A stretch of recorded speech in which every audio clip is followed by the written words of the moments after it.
Geometry Common Core, the June 2016 Regents exam. Number 25, the beginning of the part 2s. So the part 2s are like the part 1s, they're just not multiple choice, but they're worth the same amount of points. They're 2 points each, just like part 1s are. So typically, if you make one small mistake, you can get a point off and still get half credit, which would be 1 point. But if you make more than that, then you're getting nothing. And that's one of the benefits of these. The part 1s, it's nice that they're multiple choice, but there's no partial credit. The part 2s are not multiple choice, but they have partial credit. But all these questions up until number so 1 through 31, they're all 2-point questions. That's what it is. 32, I believe, is where the part 3 start. But anyways, let's dive into number 25. So describe a sequence of transformations that will map triangle ABC onto triangle DEF as shown below. And there's nothing else on this question. So just describe how to get from here to here, perfectly on top, map them on top of each other. There's a couple ways you could do this. Now, typically, you want to, when images that you're trying to map on top of each other are not connected at a corresponding point, like A connected to D or B to E or C to F kind of thing, like these are not connected, you want to begin with a translation. That's not a rule, you don't have to, but it's what I recommend. And so how I want to translate them so that this triangle is, like right here. And then I'm going to basically reflect on top of it. But how do I get this triangle there? So like I said, it's going to be a translation. Now, what are we going to translate? When you're on a graph, some people feel like they have to go like left, down, like up, down, left, and right. Like they would say like down 1, 2, 3, 4, down 6, and then right 6, down 6, right 6. And you can say that. You can say translate down 6, right 6. Or you could just say translate by vector AD. Like literally, so A maps to D, and everything else will follow in that same directions and in that same distance. So you don't have to limit it to, perpendicular motions, but you can if you want to. So let me get rid of this little box. And so I'm going to say translate triangle ABC by vector AD. And remember, vectors have arrows over them because it's not just the distance of AD, it's also the direction of AD. And that is followed by a reflection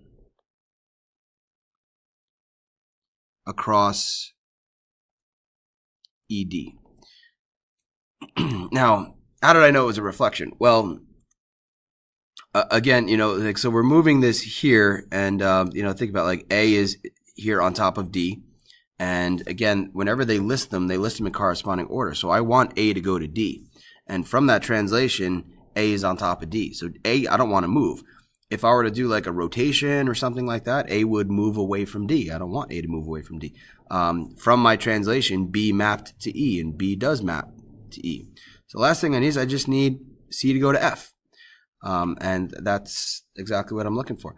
The other thing, if orientation is a helpful tool here. That if you look at ABC, ABC for this figure goes around the figure in alphabetical order going clockwise. But DEF goes around this figure counterclockwise.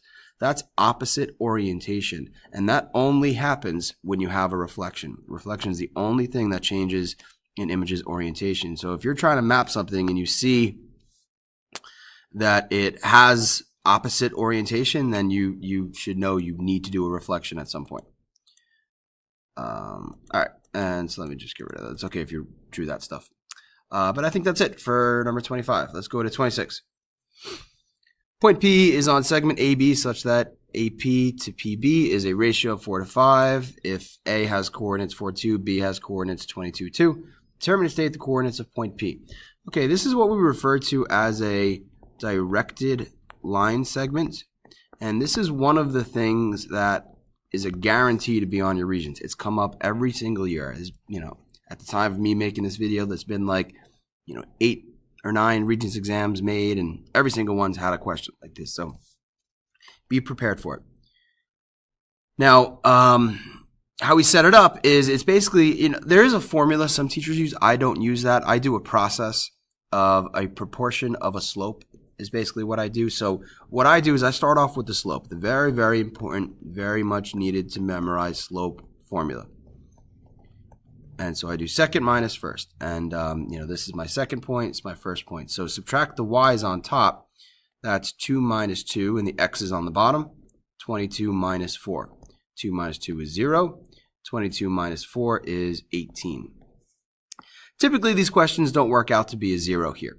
Now, if I simplify, I don't simplify for this question, but if I were to, the whole thing would be 0. And a slope of 0 is a horizontal line. And you can kind of see that because they have the same y value. That makes sense. But I'm going to keep doing the rest of this question as if I would, even if it was horizontal. So after I do the slope formula here, I do not reduce. This is the only time I don't reduce my slope, is when I'm doing a directed line segment. Because if I were to sketch this, that's how I get from one point to the other in one big step. Now, again, 0 is a bad example of this. I don't really go up 0 over 18. This is really just over 18. But typically when that's another number, like say it's 10, it's like up 10 over 18. I call that the big step. And I want to do a proportion of that. The proportion comes from the ratio.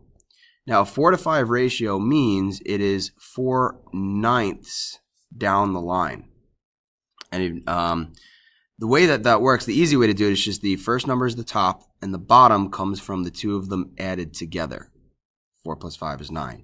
And if you think about it, like if you have 4 here and 5 here, a 4 to 5 ratio, this is 4, the whole distance would be 9, so it's 4/9 of the whole thing. And what we do is we take that 4/9 proportion and apply it to both dimensions. And so we do 4/9 of 0, which is going to be 0, and 4/9 of 18. 18 times 4/9, let's see, 18 divided by 9 is 2, times 4 is 8. And so to get from this point to this point, it's up 0 over 18. I want to do 4/9 of that. So instead of going up 0 over 18, I'm going to go up 0 over 8. And this is from the left point, or from the first point, which is the left point. And in this case, that's the point 4, 2. Right? That was my x1, y1. And so I'm going to change my y value by 0, because I'm going up 0, and change my x value by 8, because I'm going up 0 over 8. That brings us to the point 12, 2. And that is the answer. It's not a bad idea to do a sketch. Again, this is not the best example because it's horizontal, but if you were to do just kind of a rough little sketch, say, all right, here's 4, 2, here's 22, 2, typically that's over 18. Well, this time I'm going just over 8, and I'm going to be at 12, 2, which, makes sense when you look at it on scale. Like I said, this is a rare example where you don't have a change in the y dimension. Number 27. In triangle CED, as shown below, point A and B are located on sides CE and ED respectively. Line segment AB is drawn such that AE is 375, AC is 5, EB is 4.5, and BD is 6. Explain why AB is parallel to CD. Now, I think when people see these numbers, the first thing they think of is a similar triangle proportion, and that's a good thought. And you could do something called the side splitter theorem, or you could think of it as small over large. Let me test if this is proportionate. Small triangle, right? My small triangle being here, and my large triangle being the whole big thing. Use my highlighter, trace out the big triangle. So for a proportion, to test the proportion, my small of 3.75 would correspond to this whole thing of 8.75. And is that equal to the other side, 4.5 for the small triangle, and the whole thing 10.5? So is this equal? Is this proportionate? Well, the best way to do it is just to cross multiply and test it. Is 3.75 times 10.5, does that equal 4.5 times 8.75, and I don't know. I really just gonna have to check that in my calculator. So let me get my calculator up and test it out. So it was